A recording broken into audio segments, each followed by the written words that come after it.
going right down the tubes. New survey shows Gen Z leading the way in quiet quitting. Take a look at some of these statistics. Everything from using their phones more to playing hooky. But our next guest is not afraid of a little hard work and a little tough love. How America Works. Yeah, Mike Rowe from How America Works. Good to see you. So let's talk about this. I'm not surprised to see these studies come out and say young Gen Zers, they're not hard workers, not like this older generation. What is it? Is it culture? Is it families? What's driving the lack of work ethic in these young kids? Well, look, you're talking about sort of the snowflake culture, and I like to say they're an easy target, and I'm going to agree with 70% of what's said, but we're the clouds from which the snowflakes fell, right? So it's very difficult, in my view, to paint. Well, it's actually very easy to paint with too broad a brush, and we shouldn't do it. So I don't want to sum up a whole generation quite that glibly, but I will tell you that this is our 15th year of offering work ethic scholarships. It's always been a hard sell because, right, eat your peas is not popular advice. Show up early, stay late, volunteer for the crappy task. These are not messages that typically resonate. And today, they still don't resonate with the fat part of the bat.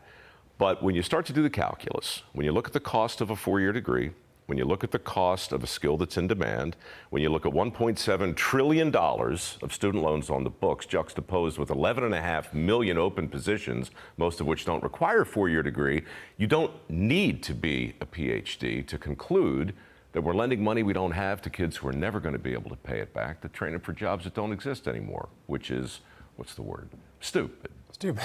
My brother and I, for years, so we both got out of college in the 90s, and we were lucky because it was so much cheaper then. But we've talked about for years about we should have never, ever gone to college because we're both in fields that we did not study in college. They were wasted degrees. Yeah. And we, hope that, companies actually start going and like hiring people right out of high school in that way. Or I would love to get out of school and just jump right into a job. Look, I don't think it's got to be that binary. And I think, my liberal arts degree served me pretty well. I graduated in the end of 1984, 2 years of community college, 3 years of university, $12,000 total tuition.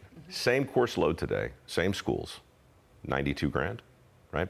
So we can't just talk about it without talking about the money. Right. Nothing in the history of Western civilization has gotten more expensive more quickly than the cost of a four-year degree. Not healthcare, not real estate, not food, not energy, nothing, right? So that's a big part of it. The good news is the phones that we have all over the tables now have access to 98% of the known information in the world. That's a liberal arts degree on the table right there. So if you have a curious mind, and you happen to have a skill that's in demand, say you're a welder or a steam fitter or any of the vocations my foundation focuses on, you still have at your disposal and probably in your pocket a golden ticket to anything you could ever want to know. So I just don't think there's ever been a better opportunity to work and to be informed on all fronts than right now, April 2023. And you alluded to this, you're taking applications for the scholarships with the Mike Rowe Works Foundation. You're telling us a little bit about it. In these scholarships where people apply, Mike, is there like a class of people or a group of people from different parts of the country that have more success? I'm thinking about the future farmers of America. You grew up on a farm, you know how to work, you know how to fix stuff, you're a worker. Is there other people, other trades, other upbringings that lend themselves to kids that can be successful in the view of Mike Rowe? Yes, but, right, so I've been working with the Future Farmers of America I love them. Since 2008, right? When I find, the connective tissue is important. The Boy Scouts are connective tissue. Skills USA, 4-H, Future Farmers. These are youth-based organizations that actually still teach work ethic in ways that our schools don't.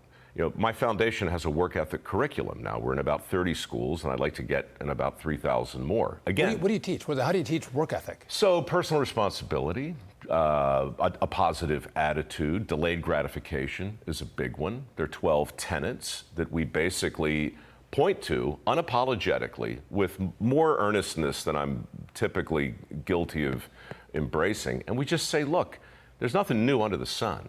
I don't know any successful person, absent some trust fund babies, who haven't embraced all of these tenets at some point in their life.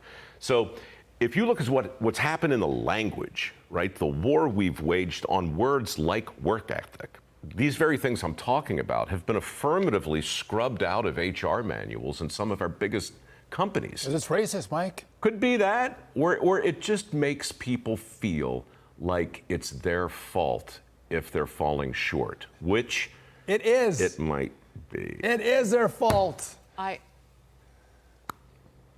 Tell me about the old woman you met in the Virginia. she was in the bathroom at McDonald's in Opal, Virginia. Yeah.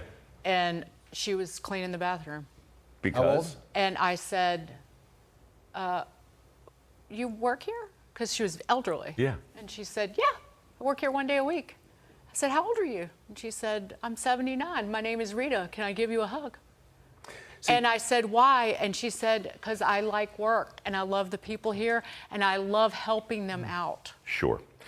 That's the work ethic, to answer your question, that I'm talking about. And you know what? You can teach it, right? I can't teach you to care, but I can teach you to go through the motions of showing up early and staying late and cheerfully volunteering for every crappy task there is. That's a muscle that you can train. Yeah. And if you're an employer and you find that quality, I don't care if it's Gen X, Gen Z, whatever it is, you will make it very difficult for that person to leave. You will reward them, you will cherish them, you will keep them close. Rita knows that, you know?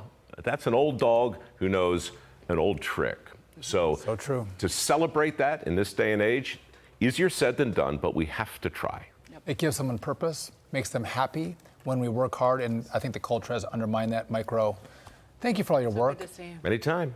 I'm grateful for my parents every day because they taught me. Speaking truth to the youth of America. I love it. Nicely. Nicely, so Gently. nicely. Thank you, Joyce and Dow, for teaching me to work hard. Well, and being afraid of, being fired. That's really the whole thing. Consequences. No, I'm serious. It's like I'm always afraid of getting fired. If you want more information, be sure to check out Mike's website at mikeroweworks.org. mikeroweworks.org. Check it out. Sign up.